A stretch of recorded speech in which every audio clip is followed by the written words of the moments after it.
भाइयों बहनों, यहां सरकारें ऐसी आई है कि बांग्लादेशियों के कारण पूरा आसाम परेशान है और मेरे कारण पूरा पाकिस्तान परेशान है।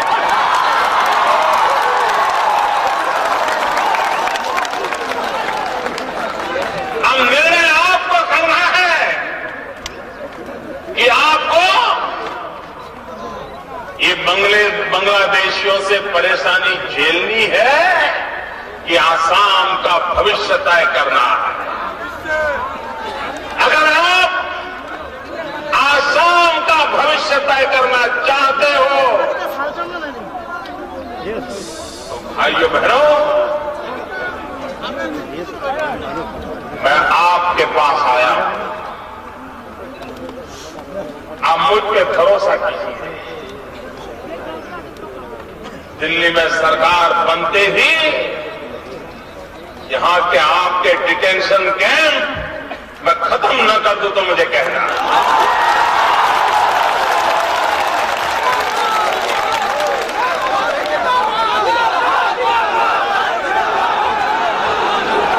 जहां कांग्रेस को लगे कि चुनाव हार जाएंगे, ये वोटर का थप्पा लगा दो,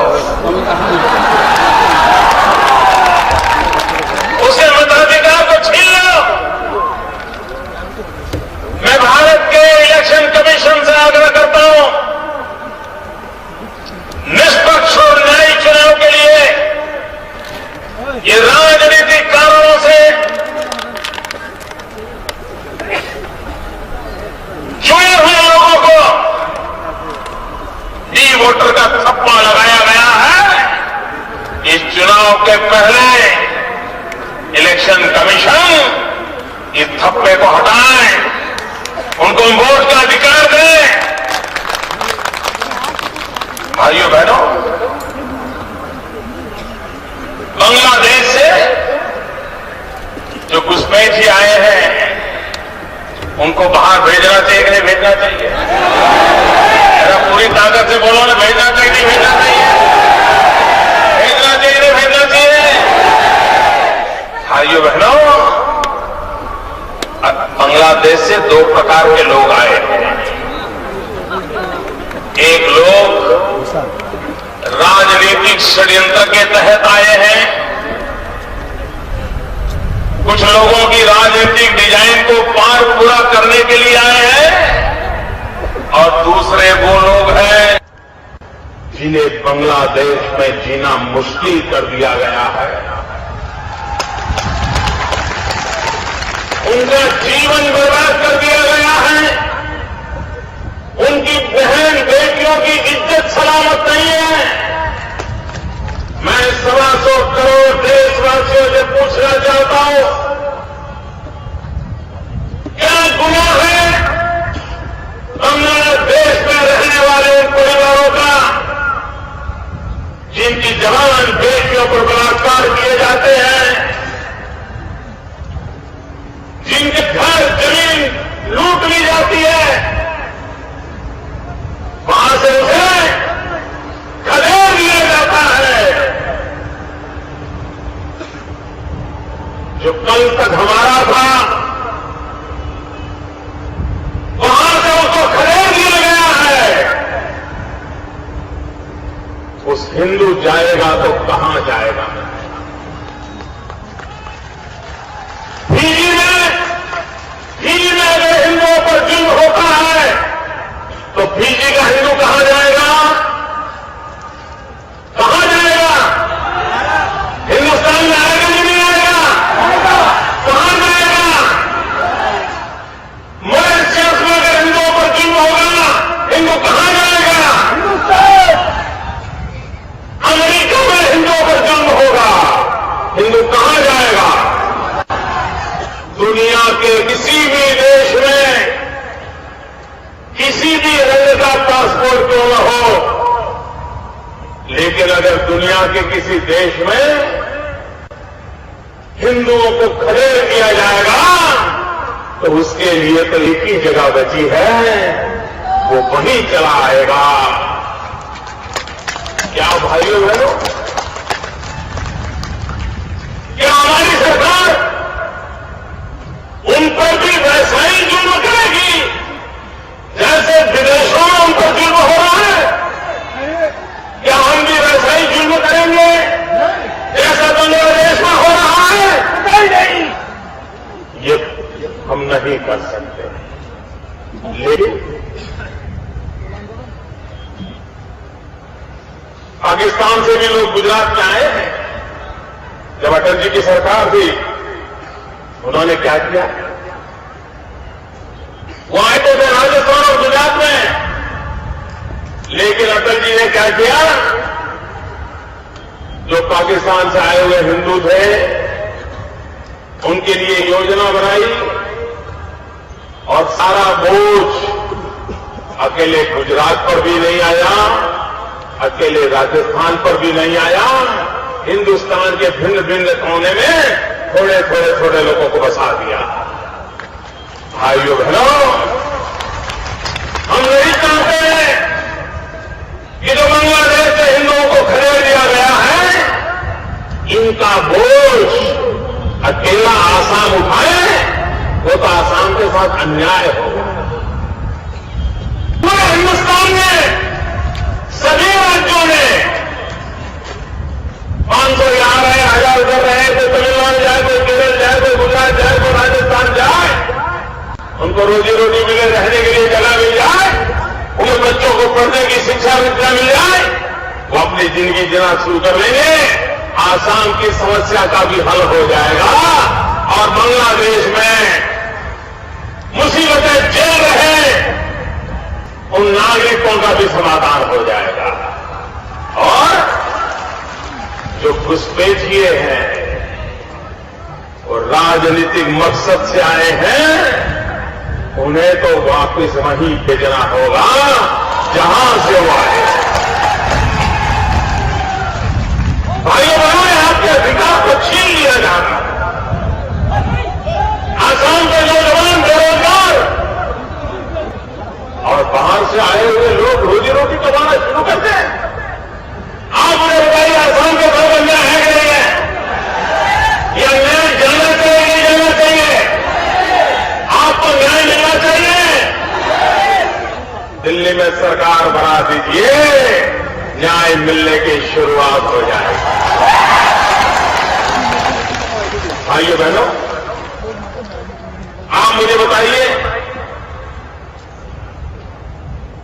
करीब 150 साल हो गए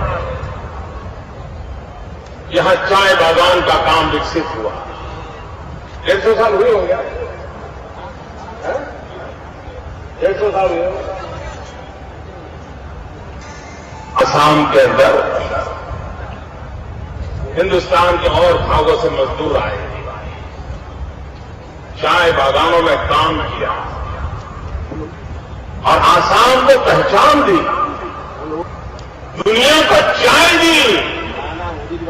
और आसाम ने सिर्फ चाय दी ऐसा नहीं, आसाम ने दुनिया को चाह भी दी है, चाह भी दी है। भाइयों बहनों, जिन्होंने 150 साल तक मजदूरी की, चाय बागानों में अपनी जिंदगी खपा दी, 4-4, 5-5 पीढ़ी चाय बागान में काम करते रहते। हमारे ही देश के भाई हैं वो। भाइयों बहनों, अगर देश को विकास करना है, प्रगति करनी है, तो क्या 4-4, 5-5 पीढ़ी तक ये चाय के बागान में काम रहे, ऐसे ही जिंदगी जीने के लिए मजबूर करना होगा क्या? क्या उनकी जिंदगी में बदलाव होना चाहिए, नहीं आना चाहिए? उनके बच्चों को शिक्षा मिलनी चाहिए, नहीं मिलनी चाहिए? उनको रहने के लिए घर मिलना चाहिए, नहीं मिलना चाहिए? उनको सम्मान भरी जिंदगी जीने का अवसर मिलना चाहिए, नहीं मिलना चाहिए? भाइयों बहनों, चाहे सरकार आसाम की हो, चाहे दिल्ली की हो, जिस चाय से हिंदुस्तान को लाखों खरबों डॉलर की कमाई होती है, फॉरेन एक्सचेंज कमाने को मिलता है। जो चाय आज घर घर पहुंच गई है। भाइयों बहनों, ये दायित्व बनता है दिल्ली की सरकार का, ये दायित्व बनता है असम सरकार का। ये चाय बगान के पीढ़ी दर पीढ़ी काम करने वाले जो मजदूर है, उनको उनका हक मिले, उनकी क्वालिटी ऑफ लाइफ में परिवर्तन आए, उनके बच्चों को शिक्षा दीक्षा मिले, बीमारों को दवाई मिले। भाइयों बहनों, दिल्ली में भाजपा की सरकार बनेगी, हम इन चाय बागान के कामगारों के लिए अलग एक बोर्ड की रचना करेंगे, उनके पास के लिए योजनाएं बनाएंगे, उनके जीवन में बदलाव आए। इस काम को हम पूरा करने का इरादा लेकर के चल रहे हैं। भाइयों बहनों, अगर आसाम के जीवन में बदलाव आना है, मैं तो हैरान हो गया। आसाम एक ही प्रदेश, चाय के बाग एक ही प्रकार के, चाय के बगीचों में काम करने वालों का काम भी एक ही प्रकार का, मेहनत भी समान प्रकार की। लेकिन भाइयों बहनों, ये ब्रह्मपुत्र का बराक से झगड़ा क्यों? ये कांग्रेसी लोग देखिए, बराक से ब्रह्मपुत्रा से लड़ा रहे हैं, ब्रह्मपुत्रा को बराक से लड़ा रहे हैं। ये एक अंदर भीतर भीतर भीतर लड़ाई कराने वाले लोग, इनसे आसाम को बचाना है। क्या कारण है कि ब्रह्मपुत्र नदी में चाय के बगीचे में काम करने वाले को उसकी मेहनत का एक प्रकार का पैसा मिले, और बराक वैली में चाय के बागों में काम करने वाले मजदूर को कम पैसे मिले। ये भेदभाव क्यों? ये भेदभाव है कि नहीं है? जरा जोर से बोलिए ना। ये भेदभाव है कि नहीं है? ये भेदभाव किसने किया? ये भेदभाव किसने किया? सबको समान मिलना चाहिए, नहीं मिलना चाहिए? जो ब्रह्मपुत्र के मजदूरों को मिलता है, वो बराक के मजदूरों को मिलना चाहिए, नहीं मिलना चाहिए?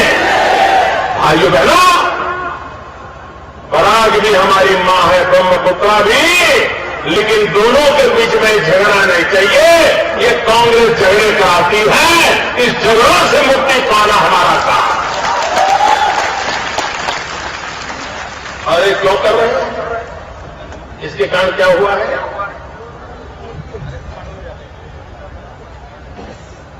भाइयों बहनों, ये अन्याय क्यों किया जा रहा है? उसी का परिणाम ये हुआ है कि बराक वैली में चाय के जो कारखाने हैं, वे आज बीमार होते चले जाए, रुग्ण होते चले जा रहे हैं। धीरे धीरे करके मजदूरों की छुट्टी हो रही है, बेरोजगारी बढ़ती चली जा रही है। भाइयों बहनों, एक ही राज्य की सरकार ऐसा भेदभाव करने के लिए सोच भी कैसे सकती है? शर्म आनी चाहिए कांग्रेस के मित्रों, शर्म आनी चाहिए।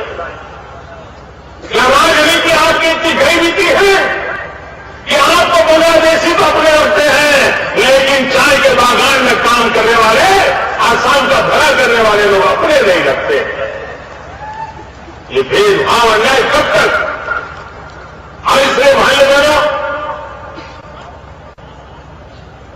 आसाम के भविष्य के लिए और एक बात मान लीजिए भाइयों, ये आसाम की सरकार आपका भला नहीं कर सकती है। मैंने सुना कि आपके मुख्यमंत्री को जब पता चलता है कि मोदी जी आने वाले हैं,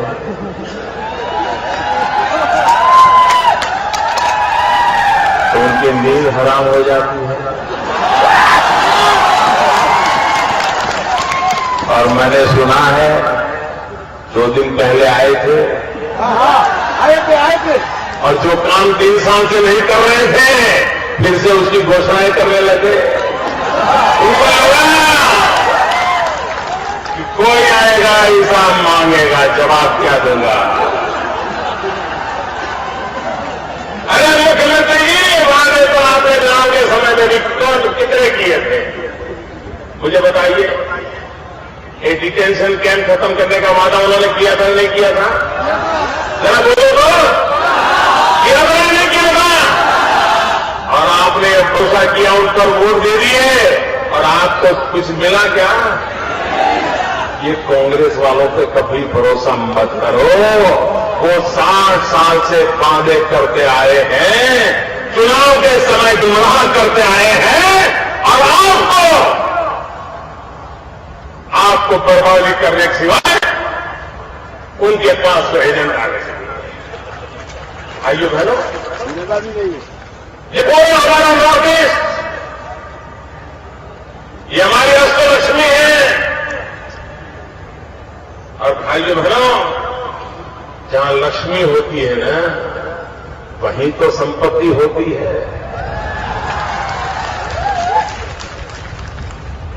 हमें सरस्वती भी चाहिए, हमें लक्ष्मी भी चाहिए। हम सरस्वती की पूजा करते हैं, हम लक्ष्मी की पूजा करते हैं। और हमारे नॉर्थ ईस्ट के 8 प्रांत ये हिंदुस्तान की अष्टलक्ष्मी है। लेकिन भाइयों बहनों, लक्ष्मी को बैठने के लिए जगह भी तो चाहिए ना। लक्ष्मी बेचारी आएगी तो बैठेगी कहां? लक्ष्मी कहां विराजती है मालूम है ना? लक्ष्मी कमल पर विराजती है। अगर कमल नहीं होगा तो लक्ष्मी आगे चक्कर काट के चली जाएगी। और इसलिए इन नॉर्थ ईस्ट के सभी 8 राज्यों में अब लक्ष्मी जी पधारने वाली है, उग जाए, ये व्यवस्था करनी है तो कमल खिलाना होगा। आप कमल खिलाओगे तो लक्ष्मी जी नहीं है, रुकना ही पड़ेगा। और लक्ष्मी जी रुकेगी तो आपके हर परिवार में संपन्नता आएगी, हर घर में सुख आएगा, हर घर में वैभव आएगा। भाइयों बहनों, हमारे नॉर्थ ईस्ट के नौजवान, जो दिल्ली में घटनाएं घटी, जो मणिपुर की बेटियों के साथ हुआ, जो अरुणाचल के नौजवान के साथ हुआ, आपके परिवार में बेचैनी होना बहुत स्वाभाविक है, आपको पीड़ा होना बहुत स्वाभाविक है। क्या भाइयों बहनों, हिंदुस्तान के बड़े शहरों में ये हमारे नॉर्थ ईस्ट के बालकों के लिए रहने का प्रबंध नहीं हो सकता है, उनके लिए हॉस्टल नहीं बन सकती है। अगर वो इंटरव्यू लेने के लिए आए, 2 दिन 4 दिन रुकना पड़ता है। नॉर्थ ईस्ट के बच्चों के लिए बैंगलोर हो, हैदराबाद हो, चेन्नई हो, अहमदाबाद हो, दिल्ली हो, जो बड़े शहर है, इंटरव्यू आने वाले लोगों के लिए बहुत ही कम खर्च में अगर हम हॉस्टलों का निर्माण करें तो मेरे नॉर्थ ईस्ट के बच्चों को कभी कोई परेशानी नहीं आएगी। इतना ही नहीं, इतना खर्चा कर करके इंटरव्यू के लिए भागा। आज तो जमाना बदल गया है। क्या नौकरी के लिए ऑनलाइन एग्जाम नहीं हो सकती है? हमारा नॉर्थ ईस्ट का बच्चा अपने ही गांव से ऑनलाइन एग्जाम दे रहे हैं, और उसी एग्जाम के आधार पर उसको बुलाया जाए, खर्चे तो हो जाएंगे। लेकिन इनको सोचना ही नहीं, इनको सोचना ही नहीं है भाइयों बहनों। और इसलिए मैं कहता हूं कि दिल्ली में बैठी हुई सरकार, इन्हें हिंदुस्तान क्या है, कैसा है, कुछ पता ही नहीं है। हमारे देश के प्रधानमंत्री आपके आसाम के एमपी है ना, जरा बोलो तो, असम की अपनी है। भाइयों बहनों, मैं तो यहां का एमपी भी नहीं हूं, मैं यहां का कभी एमएलए भी नहीं था, लेकिन मैंने असम के जितने जिले देखे हैं, कोई जिला ऐसा नहीं है जहां मैंने रात न गुजारी हो। इतना मैं असम की गलियों में घुमा हूं। आपके दुख तो मैं जानता हूं।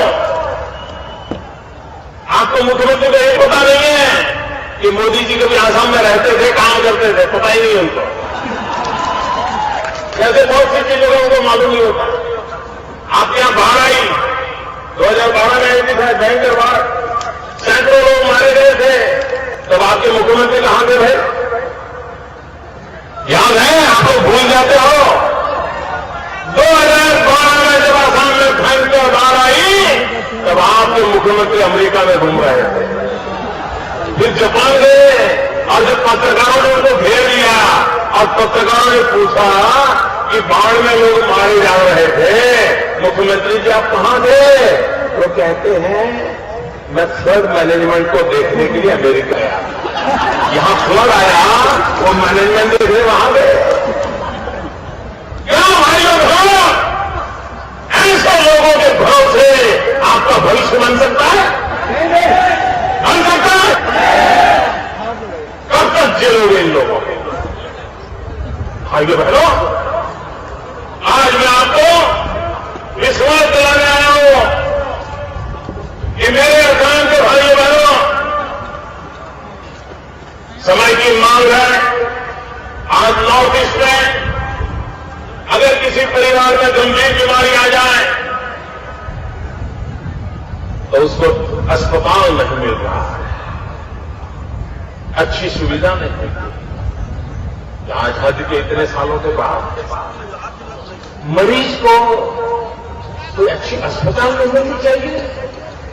हमारा सपना है हमारे नॉर्थ ईस्ट के अंदर एम्स जैसा अस्पताल क्यों न बने। हमारे नॉर्थ ईस्ट में आईआईएम जैसे इंस्टीट्यूशन क्यों न बने। भाइयों बहनों, असम में भी गैस और पेट्रोलियम का कारोबार है, गुजरात में भी गैस और पेट्रोलियम का कारोबार है। हमने वहां हमारे नौजवानों को रोजगार मिले इसलिए पेट्रोलियम यूनिवर्सिटी बनाई, ताकि वो बच्चे पढ़ लिख करके उस पेट्रोलियम और गैस के क्षेत्र में उनको काम मिल जाए। क्या ये काम आसान नहीं कर सकता था क्या? लेकिन उनको उनके नौजवानों की चिंता नहीं है, और उसका परिणाम क्या है? बहुत सारे आसाम के नौजवान गुजरात की पेट्रोलियम यूनिवर्सिटी में पढ़ने के लिए आते हैं, क्योंकि उनको मालूम है कि वो अगर उनकी शिक्षा हुई तो आसाम में वापस आकर के अच्छी नौकरी को मिल सकती है। यही काम आसाम में हो सकता था, लेकिन ये धरती से कटे हुए लोग हैं और ये मन के छटे हुए लोग हैं, और इसलिए न उनको कल की चिंता है, न उनको नौजवानों के भविष्य की चिंता है। भाइयों बहनों, अटल बिहारी वाजपेयी ने एक बहुत बड़ा काम शुरू किया, और ये मेरा सौभाग्य था कि उसका भूमि पूजन मैंने किया था। वो काम था सौराष्ट्र को सिलचर से जोड़ने वाला महासड़क का काम। हमारी तरफ वो काम हो गया, इधर लटका पड़ा। कौन जिम्मेवार? जरा बोलो तो, गुस्सा तो निकालो। कौन जिम्मेवार? ये सड़क कौन नहीं बनने देता? ये आपके विकास में कौन आगे आ रहा है? क्या कोई सरकार ऐसी होती है क्या? बड़ा बनाया काम अगर सौराष्ट्र से सिलचर तक पूर्व से पश्चिम ये महासड़क बन जाती तो भाई बहनों, वो सिर्फ तार रोड नहीं होता, वो सिर्फ डामर की सड़क नहीं होती, वो विकास का राजमार्ग बन जाता, विकास का राजमार्ग बन जाता। मुझे पढ़िए, आपके रेलवे की समस्या का समाधान की चर्चा हो रही है कि नहीं हो रही है?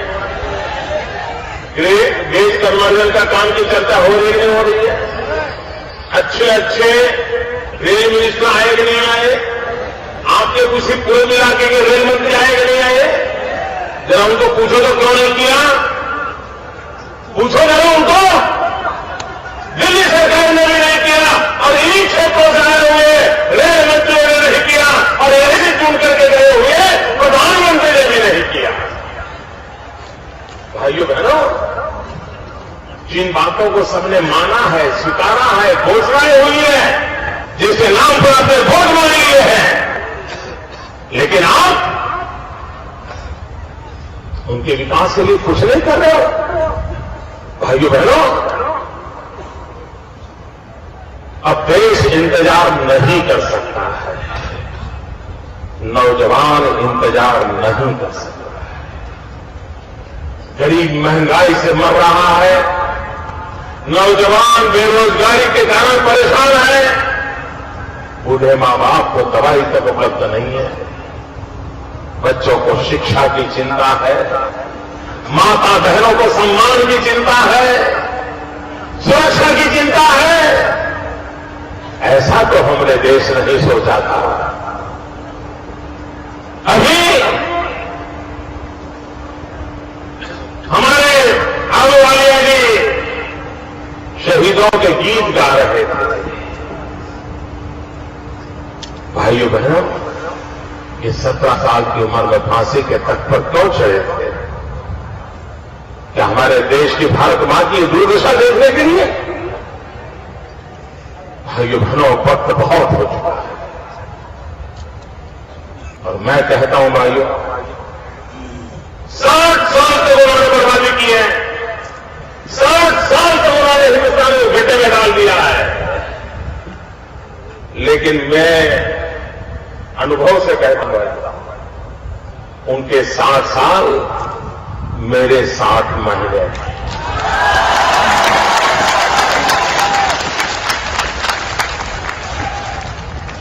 60 साल का नुकसान झेला है ना, बोलो ना। 60 साल तक बर्बादी झेली है ना, सब तबाह कर चुके हैं ना, तो मेरी बात मानने में क्या जाता है? 60 महीने के लिए मौका देना।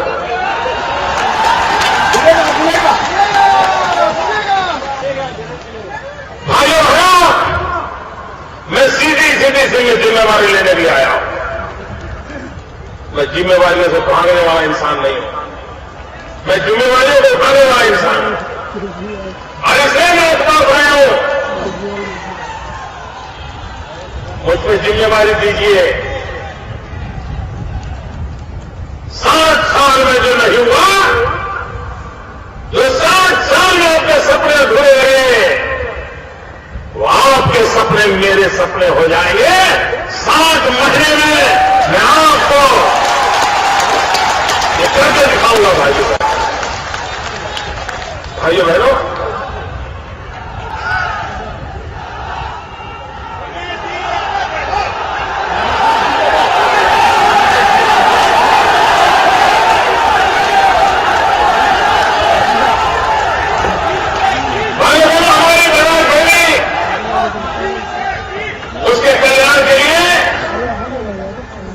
भाषी लोगों ने भी बलिदान दिए, उन्होंने भी पीछे नहीं रहे। अगर असम का नागरिक मरने के लिए तैयार था, तो बांग्ला भाषी भी मरने के लिए तैयार था। ऐसे वीर शहीदों को मैं नमन करता हूं। भाई बहनों, कभी कभी मुझे लगता है हमारा हिंदुस्तान खेल कूद में पीछे रह जाता है। अंतर्राष्ट्रीय खेल जगत में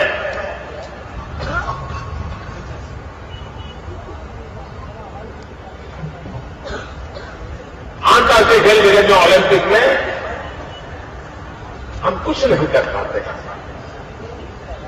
भाइयों बहनों, मैंने इस इलाके में बहुत भ्रमण किया, यहां के नौजवानों की ताकत को जाता हूं। जब करगिल की लड़ाई लड़ रहे थे तो मैंने देखा है नागालैंड के नौजवानों ने क्या पराक्रम करके दिखाया था। भाइयों बहनों, खेल कूद के जगत में पूरे हिंदुस्तान का नाम रोशन करने की ताकत ये हमारे नॉर्थ ईस्ट के नौजवानों में है।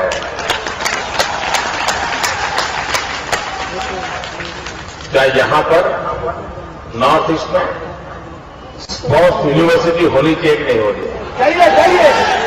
यहां स्पोर्ट्स यूनिवर्सिटी बने तो विश्व स्तर के खिलाड़ी हमें मिले कि न मिले, दुनिया में नाम रोशन हो या ना हो, भारत का गौरव बढ़ेगा या नहीं बढ़ेगा। लेकिन इनको ये सूचना ही नहीं। जो चीज मुझे दिखाई देती है उनको 60 साल तक नहीं दिखाई देता। जो मैं धरती से जुड़ा हूं, मैं जन जन को मिला हूं, मैंने आपका भूतकाल भी जानता हूं, आपके भविष्य के सपनों भी जानता हूं, और इसलिए भाइयों बहनों अपना जीवन आपके लिए खपा सकता हूं।